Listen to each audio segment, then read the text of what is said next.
James was walking home from work on a quiet afternoon, dressed casually in a hoodie and jeans, carrying a bag of groceries. As he passed through the park, two police officers approached him. They had received a report about a robbery in the area, with the suspect described as a tall black man wearing a hoodie. James paused, ready to cooperate, but a strange feeling lingered in the air, and something felt off. At the police station, James sat in a small, sterile interrogation room. His hands still stung from the cuffs, but he stayed calm. The officers had asked questions about his name, work, and where he'd been that day. He handed over his ID, knowing they would run a background check. The minutes dragged on as he thought about the park incident, how his appearance alone had made him a suspect. He hadn't done anything wrong, but they hadn't seen him for who he really was.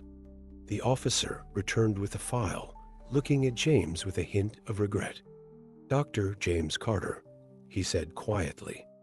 "We didn't know who you were." James remained calm, his gaze unwavering. "I've been a doctor in this community for years," he replied. The officer shifted uncomfortably, realizing their mistake. James had been treated like a criminal based on an assumption, not who he truly was.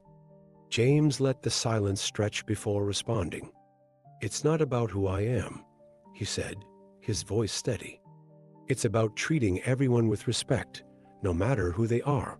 The officers fell silent, their faces now showing embarrassment and guilt.